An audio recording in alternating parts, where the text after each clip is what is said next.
बेटा प्लीज ये हम एक्सरसाइज जो है रिव्यू एक्सरसाइज नंबर 15 है।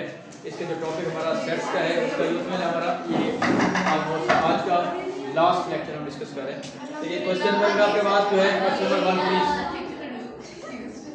इसमें ये क्वेश्चन आपके पास आ रहे हैं, ये जो सेट बिल्डर ऑपरेशन है तो सबसे पहले आप उसको लिस्टिंग फॉर्म में कन्वर्ट कर लिया करें। देखिए ये लिखा हुआ है, ये यूनिवर्सल सेट है x such that x is an integer such that x is greater than or equal to 1 less than 24। तो अगर वो क्वेश्चन में नहीं भी कह रहा तो तब भी आपने पहले जो सेट बिल्डर नोटेशन है उसको आपने लिस्टिंग फॉर्म में कन्वर्ट कर देना है। इसकी जो लिस्टिंग फॉर्म बनेगी 1 2 3 अप टू 23 तक, ठीक है जी। क्योंकि लेस देन 24 है, लेस देन 24 है तो यहाँ पे हम 23 तक देंगे। फिर अपन ए सेट में ए सेट आपके पास आ रहा है x such that x is a multiple of 4।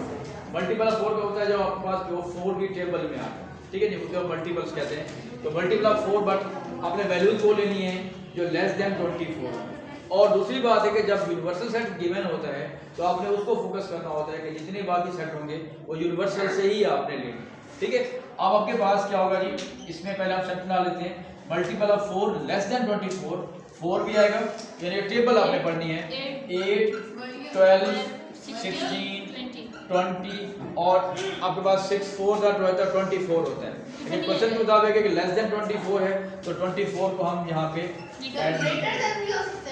Next आपके पास है जी x such that x is a factor of 36। अब फैक्टर ऑफ 36 का मतलब होता है कि वो नंबर्स जिनकी टेबल में 36 आता है, ठीक है ना, जो 36 को डिवाइड करते हैं। देखिए 36 में अब लेना आपने वही यूनिवर्सल सेट से है तो 1 होगा क्योंकि 1 की टेबल में जो होता है, 2 हो गया, 3 4 9 जार हो जाएगा, फिर 6 आपके पास आ गया, 8 की टेबल में नहीं आता, ठीक है जी। फिर आपके पास जाएगा 9 की टेबल में आएगा, 12 की टेबल में आएगा, 12 3 जार, ठीक है। आगे आपके पास जो है वो आगे हमारे पास 18 में आएगा, 18 2 जार, ठीक है जी।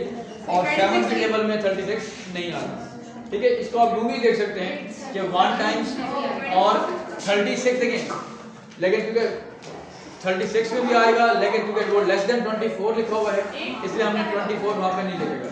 8 की टेबल में 36 नहीं आता, ठीक है जी। अच्छा अब नेक्स्ट जो बात हम कर रहे हैं बेटा प्लीज, अब यहाँ पे देखिएगा ये दो क्वेश्चन लिखे हुए हैं, दो पार्ट आपके पास। ये जो एक नई चीज हम कर रहे हैं जो हमने पहले नहीं डिस्कस की हुई कि proof commutative law of union and intersection, और फिर उसने कहा है कि आपने इसको स्टेट भी करना है विद वेल टाइम, ठीक है। अब दो बात इंपॉर्टेंट बात है। सबसे पहले कि कम्यूटेटिव लॉ क्या होता है। कम्यूटेटिव लॉ होता है कम्यूट करना कि अगर और ऑर्डर हम अगर चेंज करते हैं तो पहले हम बात करते हैं कम्यूटेटिव लॉ, ठीक है। कम्यूटेटिव लॉ क्या होगा, ठीक है जी। आपके पास जो है ये है जी आपके पास कम्यूटेटिव लॉ, ठीक है जी। अब आपके पास देखिएगा यूनियन का कॉन्सेप्ट क्या होगा, सुन लेना। ये होगा बेटा A union B is equal to B union A, यानी अगर हम उनको ऑर्डर चेंज भी कर दें तो उनका आंसर क्या आएगा, सेम है। A यूनियन B करें या B यूनियन A करें तो उनका आंसर क्या आएगा, सेम आएगा। सिमिलरली जब हम इंटरसेक्शन की बात हम करें तो कम्यूटेटिव में आप यूं भी समझ सकते हैं जैसे हम नंबर्स की बात करते हैं। फॉर एग्जांपल मैं अगर 5 + 7 करूं या 7 + 5 करूं दोनों का ही आंसर आपके पास 12 होगा। तो this is known as the commutative या कम्युलेटिव लॉ। और इंटरसेक्शन में क्या होगा बेटा, वो भी यही होगा कि अगर A इंटरसेक्शन B करें या B इंटरसेक्शन A करें उन दोनों का आंसर क्या होगा, सेम होगा। अब हम इस क्वेश्चन को अपने दोनों तरीके से करना है। पहले पार्ट उसने कहा कि प्रूफ करें और सेकंड पार्ट में कह रहा है कि आपने उसको वेन डायग्राम से भी इलस्ट्रेट करना है, ठीक हो गया। तो हम इसको पहले इसलिए यूं कर लेते हैं। आप पहले देखें A यूनियन B का मतलब है कि पहले A यूनियन B का कॉन्सेप्ट यूं होगा कि पहले आप A के एलिमेंट लिखेंगे, A हमारे पास क्या आ रहा है जी, आप इसको फोकस कीजिएगा, ठीक है। आज ये अभी फर्स्ट पार्ट हम कर रहे हैं, ठीक है जी। अब इसमें आएगा पास A यूनियन B। अब मैं रिपीट क्या कह रहा था कि अगर हम A यूनियन B का मतलब ये होगा कि पहले आप A के एलिमेंट लिखेंगे बेटा। A हमारे पास है 4 8 12 16 और 20। नेक्स्ट लिखा हुआ है यूनियन और B सेट हम लिख रहे हैं। B के एलिमेंट हमारे पास है 1 2 3 4 6 9 12 और 18। चलो प्लीज रिपीट कर रहा हूँ। हम लिख रहे हैं A यूनियन B। एक एलिमेंट ए यूनियन बी का मतलब पहले हम एक एलिमेंट लिख रहे हैं और फिर यूनियन बी के एलिमेंट लिख रहे हैं। तो अगर हम इनका यूनियन करते हैं, यूनियन का मतलब होता है क्या होता है आर। जब हम इनको सबको मिक्स करेंगे तो जो भी एलिमेंट रिपीट हो रहा होगा दोनों में उसको हम एक दफा लिखेंगे। आंसर हमारे पास क्या बनेगा जी 1 2 3 4 6 8 9 12 16 18 और 20। यानी आपका यूनियन नहीं है, आपका ए यूनियन बी आ गया, ए यूनियन बी।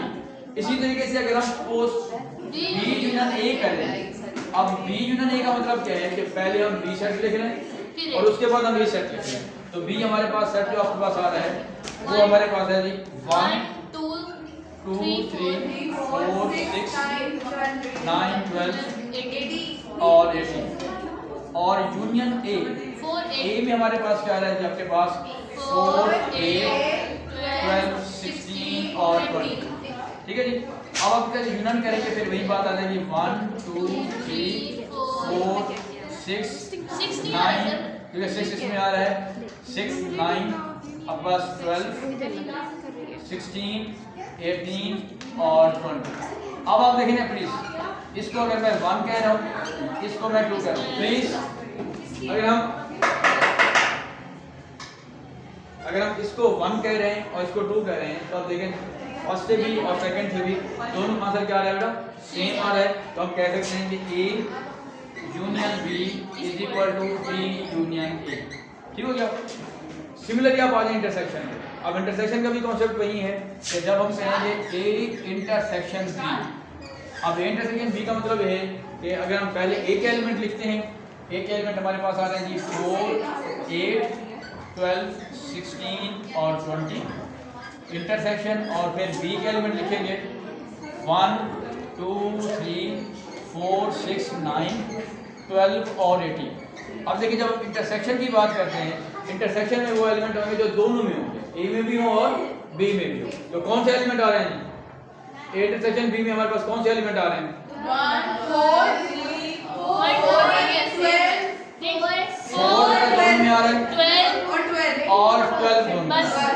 ठीक है। तो आपके पास 4 और 12 जो है ये आपका,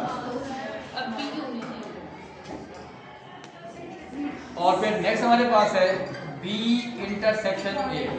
इसका भी कॉन्सेप्ट यही है कि अगर हम पहले बी के एलिमेंट लिखते हैं 1 2 3 4 6 9 12 और 18 और इंटरसेक्शन फिर हम ए के एलिमेंट लिख रहे हैं बेटा 4 8 हो गया 12 हो गया 16 हो गया और 20।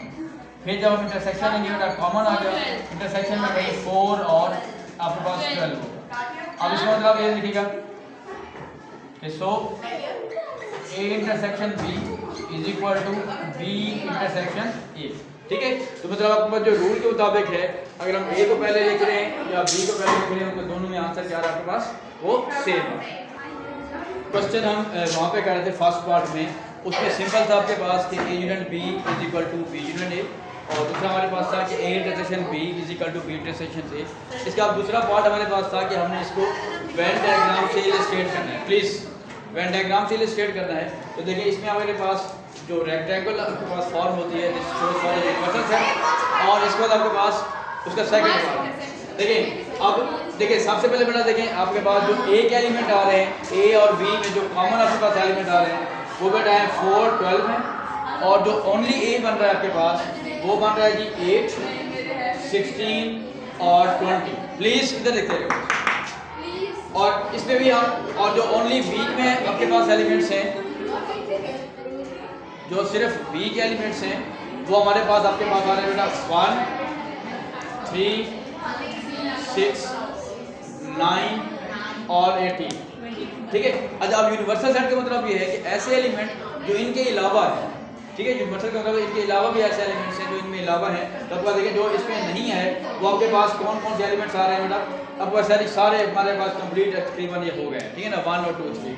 अच्छा आप देखिए मैं इसको फौरन ऐसे पहले लिखता जा रहा हूँ, फिर आप इसको शेड करेंगे। 1 हो गया 3 6 9 18। ठीक है जी। 4 और 12 8 16 20 और यहाँ पे हमारे पास 4 12 8 16 और 20, 1 हो गया, 3 6 आपके पास 9 और 18। अच्छा आप प्लीज अब क्विकली प्लीज आप क्विकली से हम बात कर रहे हैं। देखिए ए यूनियन बी का मतलब होता है कि आल। अब इधर देखते रहेगा, फिर बाद में ये देखेंगे कि हमें ये समझ नहीं आता। यूनियन बी का मतलब होता है आल। अगर आप पहले देखें ए लिखें, ए यूनियन बी लिखेंगे, आल का मतलब है कि आपने इसको सबको ही शेड कर देना है, आपका पूरा ये आंसर आता है। दूसरे में हमने क्या लिखा हुआ है, बी यूनियन ए। तो पहले हमने बी लिखा हुआ है बेटा, और फिर हमने क्या लिखा हुआ है, ए लिखा हुआ है। तो बी के एलिमेंट में बल्कि इसको हम यूं कर लेते हैं 1 3 6 9 18, और इसके एलिमेंट में हमारे पास आ रहा था ये में 8 16 और 20। ठीक है जी। तो आप देखें उसमें भी आपके पास वही आ जाएगा बी यूनियन ए में। ठीक है, यूनियन में जब बात हम करें ऑल की सब बात होती है, ठीक है, वो सारे ही दोनों का शेड होते हैं। लेकिन जब आप इंटरसेक्शन की बात करते हैं, इंटरसेक्शन में क्या होता है बेटा, कॉमन वो एलिमेंट जो दोनों में आ रहे हैं। तो ए इंटरसेक्शन बी करेंगे तो क्या आंसर आएगा 4 और 12। इसी तरह जब हम बी इंटरसेक्शन ए करेंगे तब आंसर क्या आएगा आपका 4 और 12।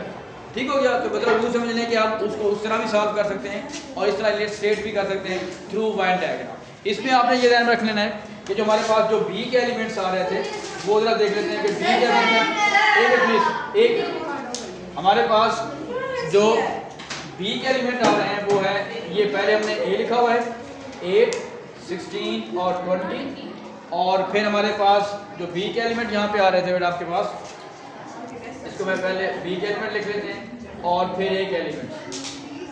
तो बी के एलिमेंट्स में हमारे पास आ रहे थे यहाँ पे 1 3 6 9 और 18, और ए के जो एलिमेंट्स हैं वो बेटा आपके पास 8 16 और 20।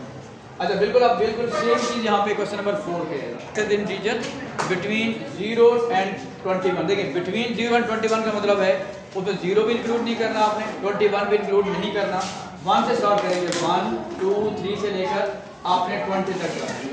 उसके बाद देखिए ए सेट आपके पास आ रहा है, ए में आपके पास आ रहा है divisible by 5 but x is less than 21। ठीक है जी। तो वो जगह आपके पास 5 आएगा बेटा, 10 आएगा और 20 है। ये वो एलिमेंट्स हैं जो कि 5 से क्या हो रहे हैं डिवाइडेड। प्लीज जो क्वेश्चन नंबर 1 था वो थोड़ा आपके पास लेंथी था, ये दोनों आसान सवाल है। बी पार्ट देखिएगा x such that x is not a prime number. अब नॉट अ प्राइम नंबर का कॉन्सेप्ट यूं है कि पहले अगर हम यहाँ पे देख लेते हैं कि इसमें प्राइम नंबर कौन कौन से आ रहे हैं। प्लीज 1 से लेकर 20 तक जो प्राइम नंबर आपके पास आ रहे हैं, प्राइम नंबर जिनके सिर्फ दो फैक्टर होते हैं। अब इसमें देखिए प्राइम नंबर में बेटा 2 आएगा, 3 5 7 11 13 17 और 19। लेकिन उसने क्वेश्चन में कहा है कि नॉट प्राइम नंबर के जो सेट बनेगा इनके अलावा जो होंगे वो आपके पास यूनिवर्सल से देखेंगे। 1 आएगा यूनिवर्सल में, 1 भी आएगा, 4 6 8 9 10 12 14 16 18 और 20। ठीक है जी। तो ये आपका और इसके बाद 15 भी आएगा, सुनिए 15 भी आएगा क्योंकि ये 15 भी जो है वो प्राइम नंबर नहीं है।